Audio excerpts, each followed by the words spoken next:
আমার ভাই জানেরা, আমার রাসূল কেমন নেতা ছিলেন শুনুন। আমার রাসূলের কথা বলে শেষ করা যাবে না। দুনিয়ার বর্তমানে যে নেতা, এদের ন্যায়, এদের ইনসাফ খুবই ভালো, ঠিক কি না? শুধু পার্টির ত্রিপল আসলে ও খায়, ওর পার্টির দ্বিতীয় যারা থাকে তাদের দেয় না, ঠিক কিনা? আরশের ছায়া পাবে যে সঠিকভাবে ন্যায় বিচার, ইনসাফ বিচার করবে, ইনসাফের পথে থাকবে ওই ইমাম, ওই নেতা, ওই পার্টির লিডার, ওই প্রধানমন্ত্রী হোক, মুখ্যমন্ত্রী হোক, দেশের নেতা হোক, বাড়ির একজন মেম্বার হোক, যেই হোক না কেন, তোমাদের বিচারটা সঠিক বিচার হবে। এই বিচারটা যদি সঠিক করতে পারো, তোমাদের চলা বলাটা যদি সঠিক হয়, ওই ব্যক্তি আল্লাহর আরশের ছায়া পাবে। জোরে বলেন সুবহানাল্লাহ। ভাই জানেরা, আমার রাসূল কেমন নেতা ছিলেন শুনুন।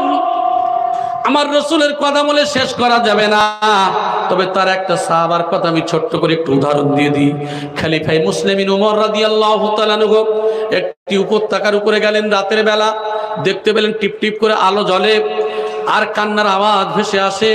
খলিফা মুসলিমিন ওমর সেখানে গেলেন, যাওয়ার পরে দেখেন একজন মহিলা তার বাচ্চাগুলোকে নিয়ে, বাচ্চাগুলি কান্নাকাটি করে আর মা কি যেন জাল দেয়। তারপরেও কিছুক্ষণ পরে বাচ্চাগুলো কাঁদতে কাঁদতে যখন ঘুমিয়ে পড়েছে, মালা আর এমন করে উনানটা বন্ধ করে দিলেন। ওই সময় খলিফা মুসলিমিন ওমর সালাম দিয়ে বলছেন, মা তুমি কি করছো, আর এখানে কি ব্যাপার, বাচ্চাগুলি কাঁদে কেন? ওই সময় বলেছিল, তোমারে বলে আমার কি লাভ হবে? আমার স্বামী জিহাদের ময়দানে ইসলামের জন্য যুদ্ধ করতে গিয়ে দুনিয়ায় বিদায় নিয়েছে। এখন আমি আর কি জানাবো, কি আমি আপনাদেরকে বলবো? আজকের কোনো কাজে আসবে না। আজকের আমি এটাই বলতে চাই, এ মানুষ, দুনিয়ায় তুমি রয়েছো, কোরআনের কথা শুনে উড়িয়ে দিয়েছো, হাদিসের কথা শুনেছো, মন দিয়ে শোনো নাই। সামান্য 2-4 ঘন্টার মজলিসে বসার পরে চিন্তা করি একবার উঠবো না, যাবো না, নামবো না, বসবো। কোরআনের মজলিসে বসার পরে ভালো লাগে না। 2-3 ঘন্টা একটা মানুষ খেলা, বিশ্বকাপ খেলাতে মানুষ বসে বসে সময় দিয়ে 2-3 ঘন্টা খেলা দেখা কোনো ব্যাপার নয়। ওরে মুসলমানেরা, কোরআনের মজলিসে বসলে খালি মনে হয় উঠবো না, বসবো না, যাবো। এ ভিডিও ক্যামেরা হচ্ছে না কথা বলেন। জেনে রেখে দেন, আপনি কোন নিয়তে আসলেন, কিভাবে চললেন, কি জন্য আপনি উঠলেন, সর্বাবস্থায় সর্বক্ষণের বিষয় সব লিপিবদ্ধ থাকবে। ওই দিন কি আমার আপনার অ্যারেস্ট করা হবে, সেই দিন কি বলা হবে, বান্দারে, ও বান্দা, তোমার যে ফুটন্ত পূজার রক্ত দিয়ে দেয়া হবে, কানের পুঁজ, ঘায়ের পুঁজ তো অনেক ভালো, এই পূজার রক্ত যদি এই দুনিয়ার জমিনে একটু ফেলে দেয়া হতো, দুনিয়ায় কোনো প্রাণী কুল পর্যন্ত বাঁচত না, পৃথিবীতে কোনো গাছপালা তৃণলতা পর্যন্ত বাঁচত না। এই পূজার রক্ত পান করানো হবে। দুনিয়ায় যারা কোরআনের কথা শুনবে, আমল করবে না, কোরআনের কথা শুনবে না, হাদিসের কথা শুনবে না, আল্লাহর মেহবুব ওলি আল্লাহদের কথা শুনবে না, আলেমদের কথা শুনবে না, সেই দিন মানুষরা দুঃখ করবে। আর জান্নাতীদেরকে বলবে, ও আমার বন্ধু, আমার ভাই, দুনিয়াতে একসঙ্গে চলেছি, দুনিয়ায় একসঙ্গে বেরিয়েছি, একসঙ্গে ওই সাকসারের মজলিসে গিয়েছিলাম, আজকের তোমার ব্যারিকেড কেন আরামদায়ক জায়গায় জান্নাতে, আর আমার কেন এই কঠিন জায়গা জাহান্নামে? বলো, আল্লাহকে বলো আমার জন্য একটু ব্যবস্থা করে দিক। আমার আল্লাহ পাক রব্বুল আলামিন জানিয়ে দিয়েছেন, জাযাউ বিফাকা। ও বান্দা, এটাই হলো পুরস্কার, এটাই হলো তোমার জন্য জাযা, এটাই একমাত্র তোমার জায়গা, যে দুনিয়াতে যেমন করেছো তেমন তুমি পেয়েছো। দুনিয়ায় যেমন কাজ করেছো ঠিক সেই রূপ তুমি পেয়েছো। অতএব দুনিয়ায় তুমি যেমন করে, আমরা যদি কোনো বাড়িতে কোনো জায়গায় যদি খাটতে যাই, খেটে যদি পয়সা না পাই মনে দুঃখ হয় না? হয় না? ও ভাই, দুনিয়ায় খাটনিটা ভালো বুঝি, একবার ভেবে দেখি নাই যে আল্লাহ 60-70 বছরের জীবন দিল, মরণের পরে যে জায়গা কঠিন জায়গা, অনন্ত জীবন, যেখানে সুখ আর সুখ, কষ্ট আর কষ্ট, সে জায়গার জন্য জীবনে কোনোদিন অনুধাবন করি নাই। সব কিছু মনের খবর আল্লাহ পাক রব্বুল আলামিন লিপিবদ্ধ করবেন এ টু জেড। আমার আপনার জন্য জীবনের প্রত্যেকটা জিনিস মুহূর্ত, এক মুহূর্ত পর্যন্ত ছাড়া হবে না, সব কিছু লিপিবদ্ধ হচ্ছে। তাই বলা হলো যে যেমন কাজ করবে সে তেমন ফল সে পাবে। আমার ভাই জানেরা, এখানে ওই জন্য করে বলা হয়েছে, এই সমস্ত মানুষদেরকে বলা হয়েছে, ও মানব জাতিরা, তোমরা দুনিয়াতে যে যেমন কাজ করেছিলে ঠিক সেই রূপ তোমরা পেতে থাকবে। তবে জেনে রেখে দিও, তোমরা কি করতে থাকো, তোমরা অনেক মানুষেরা এমন আছো, মরণের পরে আমরা কি করব, আমরা হিসাবের আশা করব না, না না আমাদের হিসাব নেওয়া হবে না। এগুলি আলেমরা বলে, বানিয়ে বলে, এগুলি সব মিথ্যা জিনিস। এগুলি এক শ্রেণীর মানুষেরা, তারা আশা করে মরণের পরে আমাদের কোনো হিসাব নেওয়া হবে না। আল্লাহ পাক রব্বুল আলামিন বলেন, ইন্নাকুম কানু লা ইয়ারজুনা হিসাবা। এক শ্রেণীর মানুষেরা তারা বলে আমাদের হয়তো হিসাব নেওয়া হবে না, তারা আশা করে আমাদের হিসাব নেওয়া হবে না। না না, পুঙ্খানু ভাবে হিসাব নেওয়া হবে, হিসাব ছাড়া কেউ নাজাত পাবে না। আমার ভাই জানেরা, আমি যে কথা বলছিলাম, সামান্য সময় কোরআনের কথা শুনতে ভালো লাগে না, সামান্য সময় হাদিসের কথা শুনতে ভালো লাগে না। মজলিসে সবাই আসে, কোরআনের বয়ান শুনতে সবাই আসে, কিন্তু শয়তানের কাজ হলো ইমানদারদেরকে পিছনে লেগে কি করে উঠিয়ে দেওয়া যায়। আমি প্রথম যে হাদিসটা পড়েছি খেয়াল করেন। এখন আমি আপনাদের কাছে একটা প্রশ্ন করব, বুঝতে পারবেন। এখন আল্লাহর নবী বলেছেন, নামাজ যে মানুষটা ঘুমের মধ্যে যায়, শয়তান চুলে 3টা গিরো দেয়। তাহলে তো আমি তো সারা রাত ঘুমাই না, আমার কোনো সমস্যা নাই। জি, আমি তো ঘুমাই না কেন? অনেকে এখন ফেসবুক চালান, ঠিক কিনা? মোবাইল দেখতে দেখতে রাত পার করে দেন, খেলা দেখতে দেখতে, কোনো ফাংশন দেখতে দেখতে রাত পার হয়ে যায়। আমি ঘুমাই নাই, শয়তান আমার চুলে গেরো দিতে পারে না, বলে না, বলে না ভাই। এটা একটা হাসির ব্যাপার, কারণ যে ঘুমায় তার পিছনে চুলে গেরো দেয় 3টে। আমি ঘুমাই না, আমার কোনো সমস্যা নাই। আসলে যে ঘুমায় না ও তো শয়তানের খালাতো ভাই, ঠিক কিনা? ও অটোমেটিক নিয়ে তো শয়তানের খালাতো ভাই। শয়তান ওর চুলে গেরো দেওয়ার কোনো কারবারই নাই, কেন? তো নামাজ এমনি তো পড়বে না। আমার ভাই জানেরা, এই হাদিসের থেকে অনেক শিক্ষা রয়েছে। এই জন্য করে সাবধান হতে হবে। শয়তান সর্বসময়ের জন্য এই মজলিসে বসবে, আলেমদের মধ্যে, শ্রোতাদের মধ্যে, আমাদের মধ্যে কি হবে?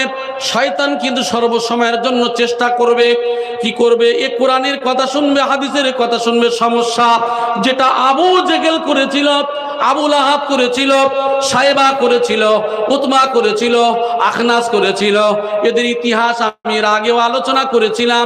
তবে একটুকুনি শুনিয়ে দিই, আল্লাহর নবী যখন বাইতুল্লাহতে কোরআন তেলাওয়াত করছিলেন, আল্লাহর কাবাতে কোরআন তেলাওয়াত করছিলেন, আর এই সমস্ত আবু জেহেল, আবু লাহাব, এই দল, এরা 4টা কোণে গিয়ে, 4 কোণে গিয়ে 4জন কোরআন শুনছেন। মুহাম্মাদের মুখে কোরআন শুনতে বড় মজা, বড় মজা কোরআন শুনে। কিন্তু আল্লাহর নবীর কাছে জিবরাইল গিয়ে বলেন, নবী, আমার আল্লাহ জানিয়ে দিয়েছেন আপনার শত্রুরা যারা কোরআনে বাধা দেয়, ওরা কোরআন শুনতে এসেছে। ও রাসূল, আপনি কোরআন তেলাওয়াত করুন, করুন, আরো বাড়িয়ে দিন সময়। আল্লাহর নবী কোরআন তেলাওয়াত করতেন আর ভোর হয়ে যেত। আবু জাহেল চিন্তা করে, আমি তো মুহাম্মাদের কোরআন শুনতে এসেছি, যদি সকাল হয়ে যায় তাহলে মানুষেরা বলবে আবু জেহেল মুহাম্মাদের কোরআন শুনেছে। এই বলেও বার হয়ে গেল। আবু লাহাব ওই একই, এদের যে 4জন সাঙ্গপাঙ্গ ছিল সব একই চিন্তা ভাবনা করে একই ভাবে বার হয়েছে। 4জনার সঙ্গে দেখা, বলে কি ব্যাপার? ও আবু জেহেল, তুমি কোথায় এসেছিলে? আবু লাহাব, তুমি কোথায় এসেছিলে? আখনাস, তুমি কোথায় এসেছিলে? বলে আপনি কোথায় এসেছিলেন? বলে আমি মুহাম্মাদের কোরআন শুনতে এসেছি। বলে আমিও তাই। এ বলে আমিও তো কোরআন শুনতে এসেছি। বলে মুহাম্মাদের কোরআনের মধ্যে যে এত মজা, এই জন্য করে উমর, এই জন্য করে আবু বকর, এই জন্য করে আলী, উসমান এরা সব পাগল হয়েছে এই কারণে। এই জোরে বলেন সুবহানাল্লাহ। কারা বলছেন? আবু জাহেল, আবু লাহাব এরাই বলছেন। এরা কোরআন শুনে এত মজা পেয়েছে। আবার কি করলেন? বলে এক কাজ করো, আমরা চারজনে হাতে হাত দিয়ে আমরা এখানে একটা ওয়াদা করি, আমরা কোনোদিন মুহাম্মাদের কোরআন আমরা শুনবো না। এই চারজন আবার ওয়াদা করলেন, বাড়িতে চলে গেলেন। রাতের বেলা চিন্তা করে যে না না না, আজকের আমার যেতে হবে। আজকের তো আবু লাহাব আসবে না, আজকের অমুক আসবে না, তমুক আসবে না, আমি আবু জেহেল মুহাম্মাদের কোরআন একা শুনবো। তারপরে চলে গেল। এইভাবে আবু লাহাবও চলে গেল, আখনাসও চলে গেল। এইভাবে চারজন আবার চলে গেলেন। কোরআন শোনার পরে আবার একই নিয়মে যখন চারজন বার হলেন, আবার একে অপরের সঙ্গে দেখার পরে বলছে, তুমি কালকে ওয়াদা করলে আবার আসলে কেন? বলে আপনি আসলেন কেন? এ বলছে আপনি বা আসলেন কেন? বলছে ওরে মুহাম্মাদের কোরআন এমন একটা কোরআন, যে কোরআনের বাণী শুনলে সহ্য করা বড় কঠিন। মুহাম্মাদের কোরআনে এত মধু, যেটা মানুষ এই জন্য করে পাগল হয়ে মুহাম্মাদের কথা মেনে নিয়েছে। তারপরেও কি করলেন? আজকের ওয়াদা করতে হবে। ওয়াদা করে এইবারে কি করলেন? বলছে এইবার থেকে আমরা মুহাম্মাদের কোরআন আর শুনবো না। কোরআনের আয়াত নাযিল হয়ে গেল। তারাই বলতে শুরু করলেন, ওয়াকালাল্লাযীনা কাফারু লা তাসমাউ লিহাযাল কুরআন ওয়ালগাউ ফীহি লাআল্লাকুম তাগলিবুন। মুহাম্মাদের কথা আর কেউ শুনবি না, মুহাম্মাদের কথা শুনে লাভ নাই। কারণ কোরআন যখন নাযিল করা হবে, কোরআন যখন তিলাওয়াত করা হবে, এই কোরআনের সময় তোমরা শোরগোল করবে, আবৃত্ত করবে, তোমরা যেন ওদের ডিস্টার্ব করতে পারো। কারণ কোরআন যদি মানুষ শোনে, হেদায়েত কি হবে? হবে না, হেদায়েত হবে। এই জন্য কোরআন শুনতে দেওয়া যাবে না। আবু জাহেল, আবু লাহাবের উত্তর শুনে আবু জাহেলের উত্তর শুরি আছে। এই মজলিসের মধ্যে বসার পরে যদি কেউ প্রয়োজন ছাড়া অপ্রয়োজনে ইচ্ছাকৃত ওঠে, এই মজলিসের মধ্যে কোরআন শোনা থেকে বিরত করে কোনো ডিস্টার্বের উদ্দেশ্যে যদি ওঠে, তার গুনাহ কবিরা হবে। আমার ভাই, আমরা মজলিসে বসে কি করি? ইচ্ছা করেই অনেকে কি করি, ঘুরে আসি, একটু পা এ হয়ে গেছে, ঘুরে আসি। আরে বৃদ্ধ বাবাজিরা বসে থাকে। এখন জোয়ান ছেলেদের তো ডায়াবেটিস বেশি হয়ে গেছে, ঠিক কি না? হ্যাঁ, এদের সব থেকে রোগ এদের বেশি হয়ে গেছে। দেখবেন যত বয়স্ক বাবাজিরা বসে আছে, ইয়ং কতজন বসে আছে জানে? বুড়োরা তো বেশি দিন বাঁচবে না, ওরা যা শোনে শুনুক, আমরা দেখবো। ও ভাই জানেরা, যাই করেন না কেন, আসার সিরিয়াল আছে, যাওয়ার কোনো সিরিয়াল নাই। যেই দিন সময় হয়ে যাবে, সেই দিনকে আমার আপনার কোনো কাজে আসবে না। তাহলে আমি যে কথা বলছিলাম, যে মানুষ কি করে, যে আমরা মরণের পরে আমাদের হয়তো হিসাব নেওয়া হবে না। না না বান্দারে, এই করে মানুষেরা অনেকে কি করতে থাকে, ওয়াকাযাবু বিআয়াতিনা কিযাবা। এই সমস্ত মানুষরা, তাদেরকে বলা হবে, তোমরা আমার আয়াতকে কি করতে অস্বীকার করেছিলে। তোমরা আমার আয়াতকে শোনার পরে তোমরা অস্বীকার করেছো, আমার কোরআনের কথা শুনেছো, তোমরা সেদিনকে মেনে নাও নাই। আমার কোরআনের কথা এত শোনার পরেও তোমরা কি করেছো? আল্লাহর হুকুম মতো চলো নাই।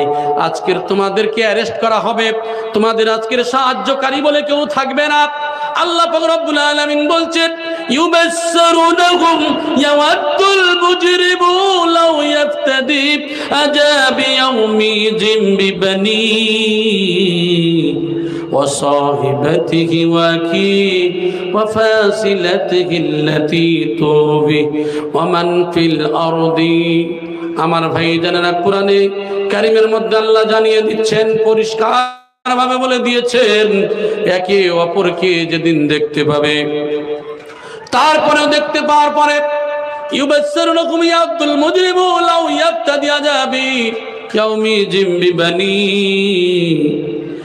নিজের সন্তানদেরকে দিতে চাইবে ওই যে কঠিন আযাব থেকে বাঁচার জন্য, আল্লাহ আমারে ছেড়ে দেন, আমার সন্তানকে দেব। আল্লাহ বলবে হবে না, তোমার জন্য তোমার সন্তান আমার কোনো প্রয়োজন নাই। আল্লাহ আমার বিবিকে দিলাম, আমার ভাইকে দিতে চাই। আল্লাহ বলবে সম্ভব নয়, আমি আল্লাহ তোমার পাপের শাস্তি তোমার পেতে হবে, তোমার আজকের ছাড়া হবে না।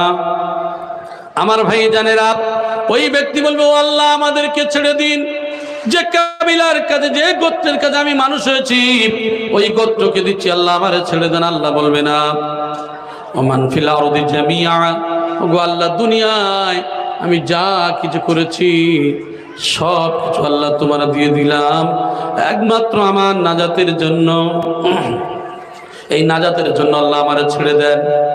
আল্লাহ বলবে সম্ভব নয়, তোমার শাস্তি তোমার পেতেই হবে। এই জন্য করে যুগে যুগে নবী ও রাসূলরা এসেছিল, এই যুগে যুগে নবী রাসূলরা দ্বীনের দাওয়াত দিয়ে এসেছিলেন।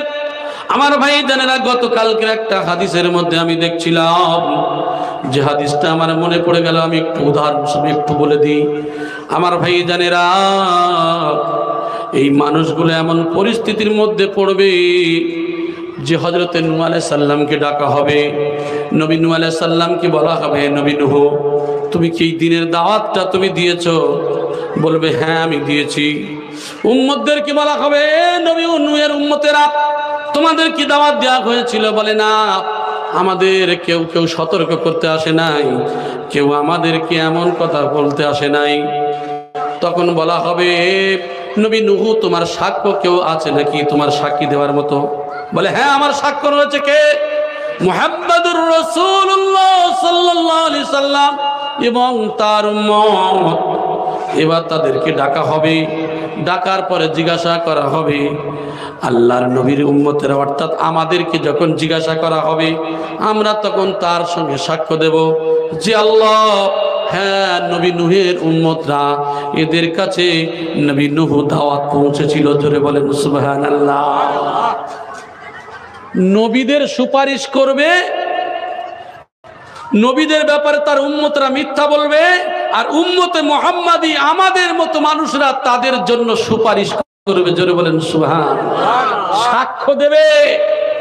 এই সাক্ষ্য দেওয়ার কারণে রাসূল বলবেন যে আমি রাসূল, তোমরা যে সত্য সাক্ষ্য দিয়েছে তোমাদের জন্য সাক্ষ্য স্বয়ং আমি রাসূল হয়ে গেলাম।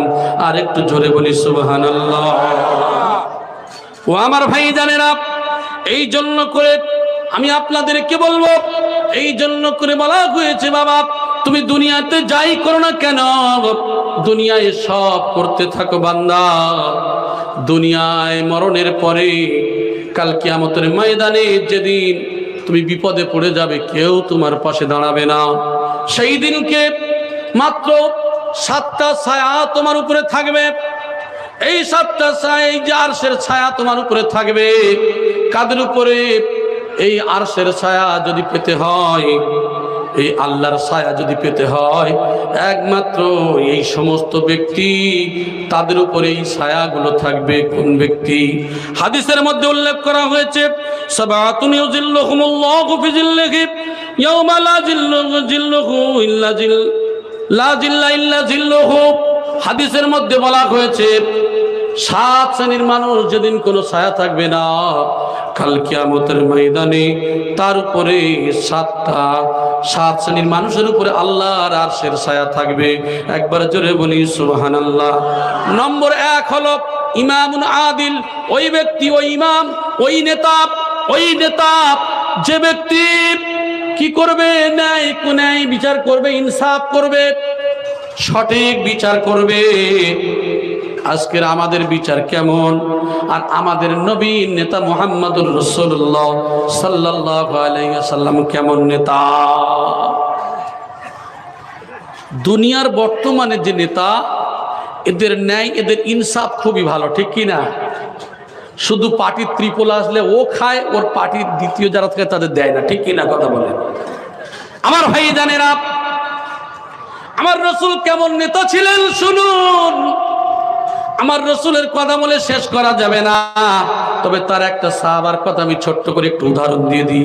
খলিফায়ে মুসলিমিন ওমর রাদিয়াল্লাহু তাআলা আনহু একটি উপত্যকার উপরে গেলেন রাতের বেলা, দেখতে পেলেন টিপ টিপ করে আলো জ্বলে আর কান্নার আওয়াজ ভেসে আসে। খলিফায়ে মুসলিমিন ওমর সেখানে গেলেন, যাওয়ার পরে দেখেন একজন মহিলা তার বাচ্চাগুলোকে নিয়ে, বাচ্চাগুলি কান্নাকাটি করে আর মা কি যেন জাল দেয়। তারপরেও কিছুক্ষণ পরে বাচ্চাগুলো কাঁদতে কাঁদতে যখন ঘুমিয়ে পড়েছে, মালা আর এমন করে উনানটা বন্ধ করে দিলেন। ওই সময় খলিফায়ে মুসলিমিন উমর সালাম দিয়ে বলছেন, মা তুমি কি করছো, আর এখানে কি ব্যাপার, বাচ্চাগুলি কাঁদে কেন? ওই সময় বলেছিল, তোমারে বলে আমার কি লাভ হবে? আমার স্বামী জিহাদের ময়দানে ইসলামের জন্য যুদ্ধ করতে গিয়ে দুনিয়ায় বিদায় নিয়েছে, এখন আমি আর কি জানাবো, কি আমি আপনাদেরকে বলবো? আজকের কোনো কাজে আসবে না। আজকের আমি এটাই বলতে চাই যে একমাত্র আমরা খলিফা উমরের দরবারে যাচ্ছি কিছু খাওয়ার জন্য যাচ্ছি, কিন্তু রাত হয়ে গেছে, আমরা এখানে তাবু গেড়েছি, আমার বাচ্চাগুলো খেতে পাই না আজ কয়েকদিন হলো। শেষে কি করলেন, বলা হলো একটা কাজ করো, তাহলে যাই করো আর না করো আজকের দিনে তুমি একটু অপেক্ষা করো। খলিফায়ে মুসলিমিন উমর গেলেন, রাজ ভান্ডার থেকে নিজে আটার বস্তা মাথায় করে নিয়ে পৌঁছে দিলেন। জোরে বলেন সুবহানাল্লাহ। অনেক ইতিহাস রয়েছে, আমার বলার উদ্দেশ্য উদাহরণস্বরূপ কি করলেন, সেখানে পৌঁছে দিলেন। তাহলে একজন খলিফা হয়ে, একজন ইমাম হয়ে কিভাবে তার দরবারে পৌঁছালেন। আর আজকের আমাদের যদি নেতা হয়, সামনে পুলিশ পিছনে পুলিশ, এ কি করে এর টাকা খেয়ে বসে আছে বাবু, ঠিক কিনা কথা বলেন? এরাই হল আরশের ছায়া পাবে বলে মনে হয়। যদি পার্টিগিরি করতে হয়, নেতাগিরি করতে হয়, ফলো করুন মুহাম্মদ সাল্লাল্লাহু আলাইহি সাল্লাম, তার খলিফাগণের দিকে লক্ষ্য করুন। জোরে বলেন সুবহানাল্লাহ। আমার ভাই জানেরা, এই জন্য করে বলা হলো, এ বিশ্বের মানুষেরা, এক নম্বর যদি পেতে হয়, ওই মানুষটা আরশের ছায়া পাবে যে সঠিকভাবে ন্যায় বিচার, ইনসাফ বিচার করবে, ইনসাফের পথে থাকবে। ওই ইমাম, ওই নেতা, ওই পার্টির লিডার, ওই প্রধানমন্ত্রী হোক, মুখ্যমন্ত্রী হোক, দেশের নেতা হোক, বাড়ির একজন মেম্বার হোক, যেই হোক না কেন, তোমাদের বিচারটা সঠিক বিচার হবে। এই বিচারটা যদি সঠিক করতে পারো, তোমাদের চলা বলাটা যদি সঠিক হয়, ওই ব্যক্তি আল্লাহর আরশের ছায়া পাবে। জোরে বলেন সুবহানাল্লাহ। নম্বর 2 হলো কি বলা হয়েছে হাদিসের মধ্যে, তার মধ্যে বলা হয়েছে ওই ব্যক্তি, যে ব্যক্তি একমাত্র ওয়াসাবুন নাসাআ ফি ইবাদাতি রাব্বিহ, ওই ব্যক্তি যে আল্লাহর ইবাদতের মধ্যে বড় হয়। আল্লাহর ইবাদতের মধ্যে বড় হওয়া বলতে কি বোঝায়? একটা বাচ্চা ছোটবেলায় থেকে সে কি করলো, আস্তে আস্তে করে বড় হতে শুরু করলো, বড় হতে হতে সে ইবাদতের মধ্যে বড় হয়। অনেকেই দেখবেন বাচ্চারা মসজিদে নিয়ে যায়, আস্তে আস্তে করে বাচ্চাটা কি হচ্ছে, বড় হচ্ছে, সে ইবাদতের মধ্যে। আপনি যাবেন না, একদিন দুদিন পরে ওই বাচ্চা অটোমেটিক যেতে শুরু করবে। জোরে বলেন সুবহানাল্লাহ। বাচ্চা মসজিদে গেলে আমরা তাড়িয়ে দিই না। আসলে কারণটা কি?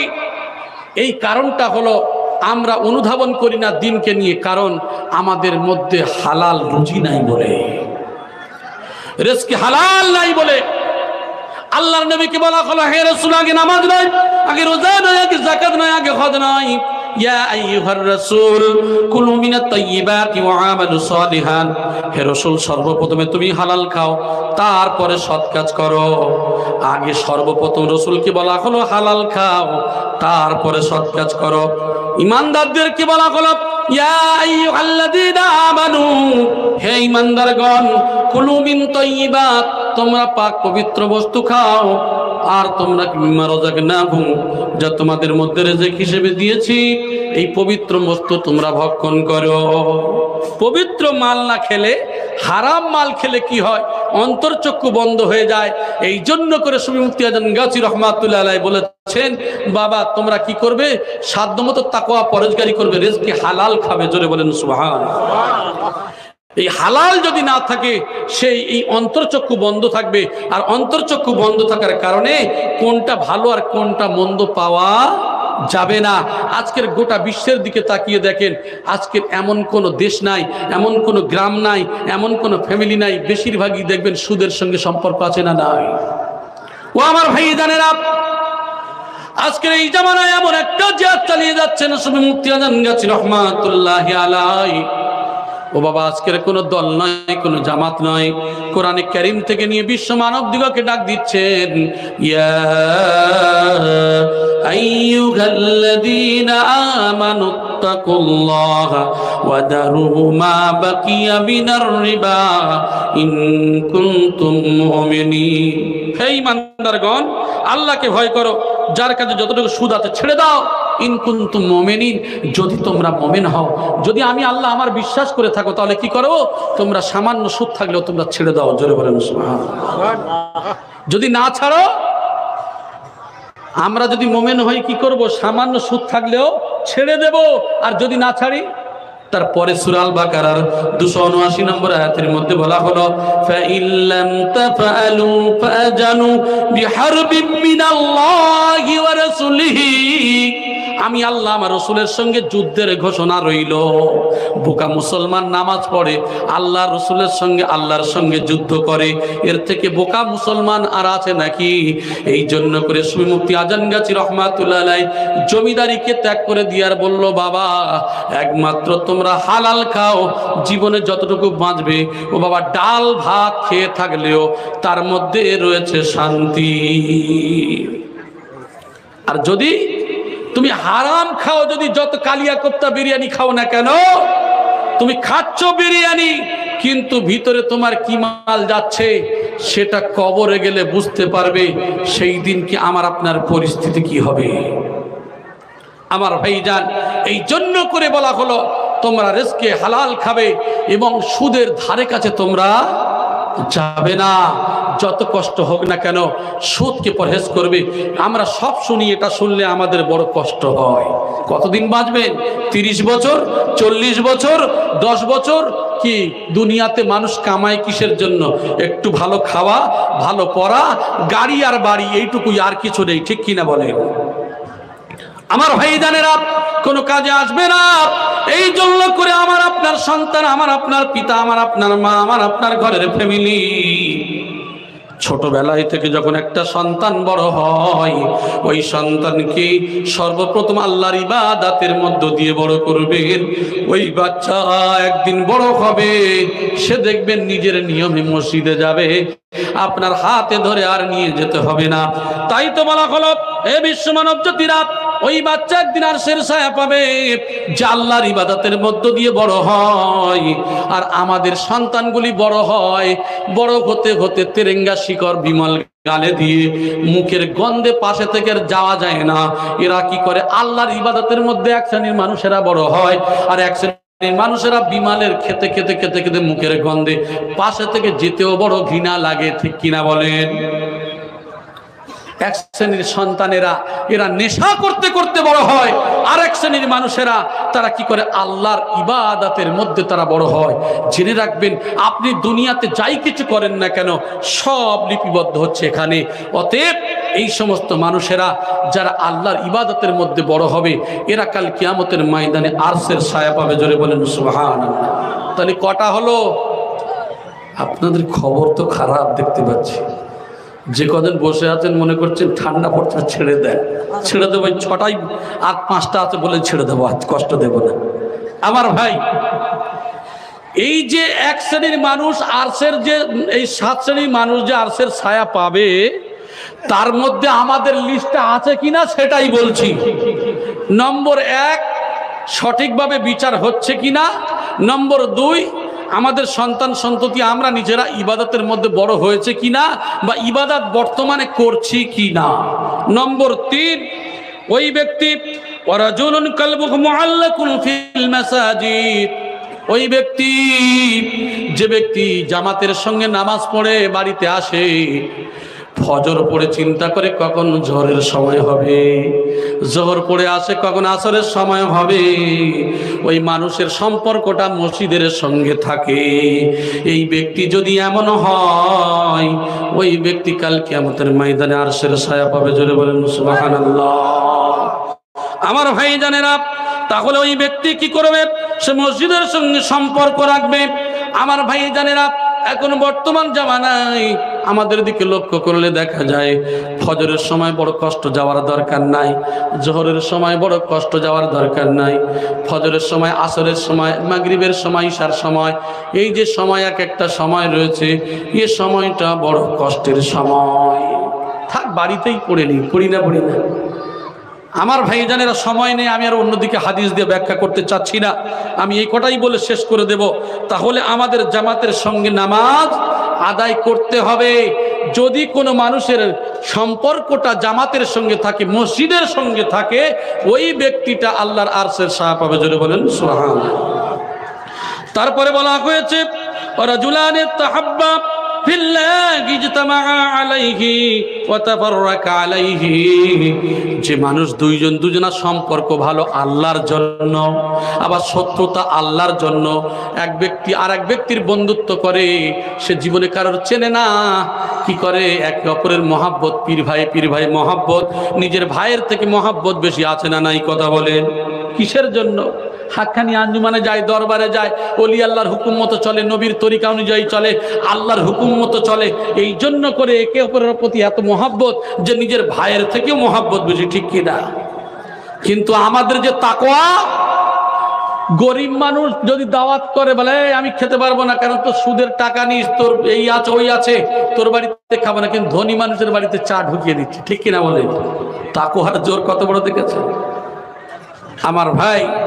বলা হয়েছে আল্লাহর জন্য যারা দুজনে মহাব্বত করবে, আল্লাহর জন্য যারা শত্রুতা করবে, ওই ব্যক্তি আল্লাহর আরশের ছায়া পাবে। জোরে বলেন সুবহানাল্লাহ। ওয়া রাজুলুন তালাবাতহু ইমরাতুন যাত মুনসিবিন ওয়া জামালিন ফাকালা ইন্নী আখাফুল্লাহ।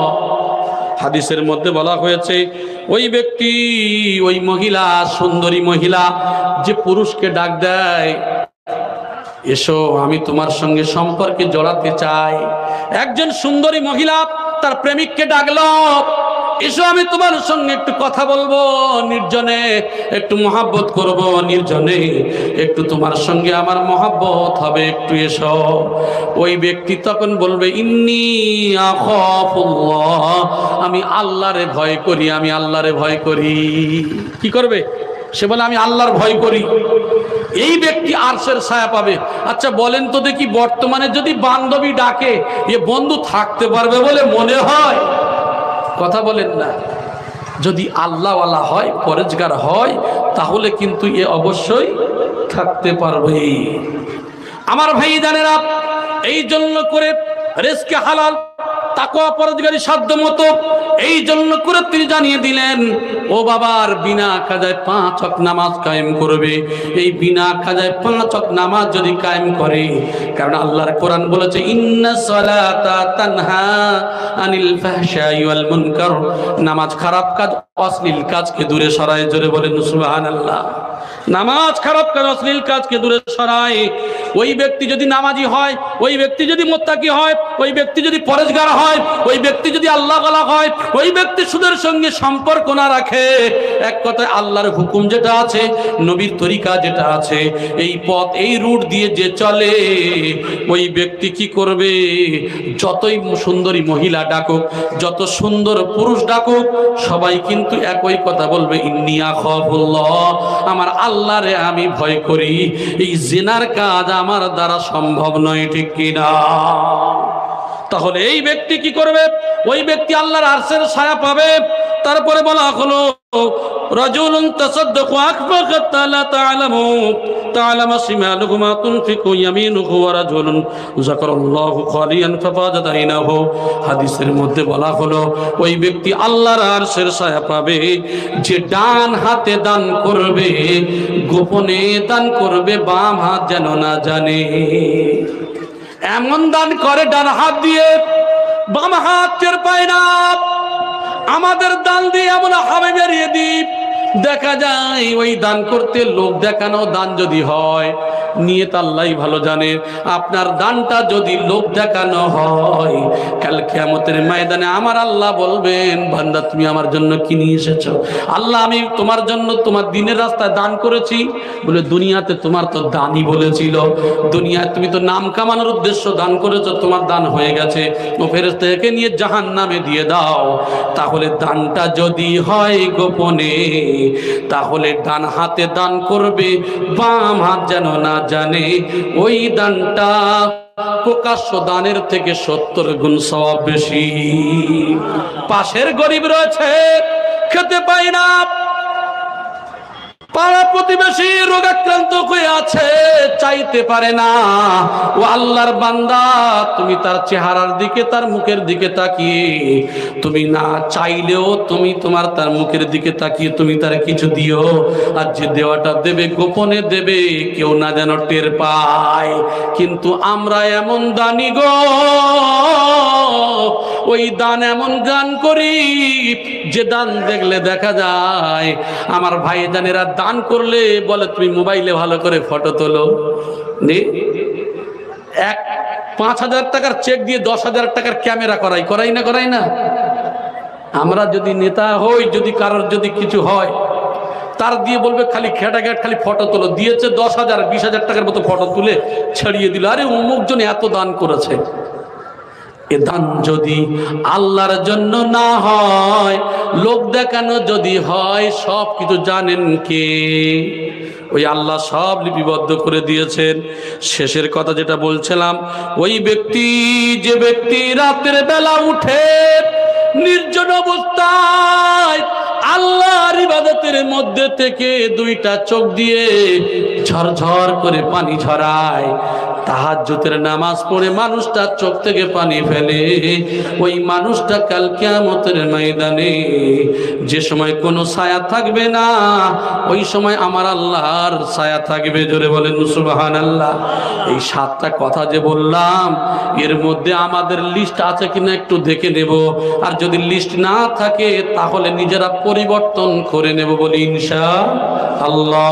এই জন্য করে কামেল মুর্শিদ সুফি মুফতি আজান গাছি রহমাতুল্লাহি আলাই তাই বলছেন, বাবারে তোমাদেরকে আমার এখানে টাকা দিতে হবে না, হাদিয়া দিতে হবে না, কোনো তোহফা দিতে হবে না, কোন ওলি আল্লাহর দরবার তোমার ছাড়তে হবে না।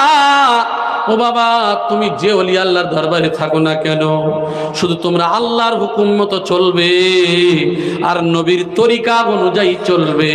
এই দুইটা রুট যদি ঠিক থাকো, শুধু আজানগাতি ফুরফুরা তবলিগ আহলে হাদিস অমুক নয় তমুক নয়, গোটা বিশ্বের যত কামেল ওলি আল্লাহ আছে সবার মানা হয়ে যাবে।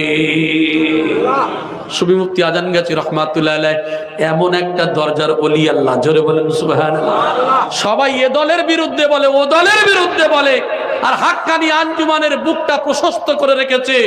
বিশ্বে যত মানব জাতি আছে, কোন দল জামাত ছাড়তে হবে না, আল্লাহর হুকুম আর নবীর তরিকা অনুযায়ী চললে গোটা বিশ্বের ওলি আল্লাহর মানা তো হয়েই যায়। জোরে বলেন কামেল ওলি আল্লাহ নাকেজ নয়।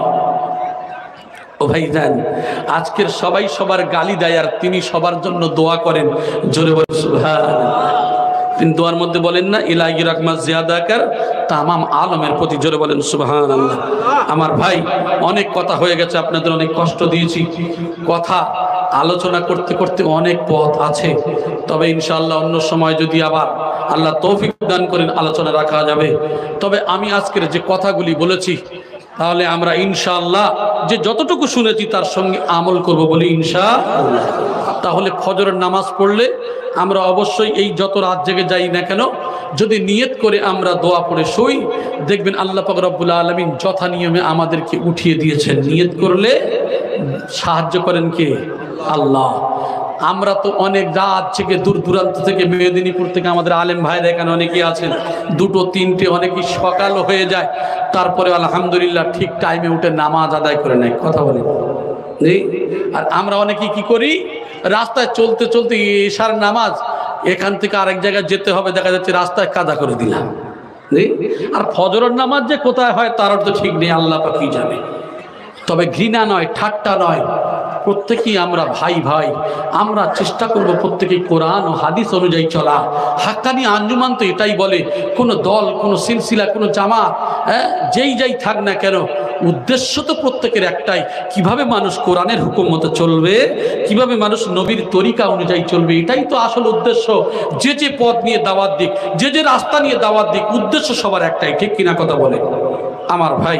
এই জন্য কোনো দল, কোনো সিলসিলাকে ঘৃণা করবেন না। হাক্কানি আঞ্জুমানের সব থেকে মহৎ বড় কথা হলো এটাই যে বাবা তোমরা কি করবে, সবার বুকটা প্রশস্ত করে দিয়ে বুকে টানবে। কে আজান গেছে, কে ফুরফুরা, কে তবলিগ, কে লামা যাবে, কে আহলে হাদিস, কে কোন দল, কে কোন জামাত, না, হাক্কানি আঞ্জুমান সবার জন্য খোলা। বিশ্বে মানব জাতির জন্য একমাত্র কোরআন হাদিস অনুযায়ী চললে হাক্কানি আঞ্জুমানকেই মানা হয়। আল্লাহ পাক রব্বুল আলামিন যেন আমার প্রত্যেকের বিনা কাজায় 5 ওয়াক্ত নামাজ, কোরআনি ওজিফা, হালাল রুজি, পরহেজগারির সঙ্গে জীবনযাপন করার তৌফিক দান করেন। আমিন সুম্মা আমিন। ওয়া আখিরু দাওয়ানা আনিল হামদুলিল্লাহি রাব্বিল আলামিন। উচ্চ আওয়াজে দরুদ শরীফ পড়েন। আল্লাহুম্মা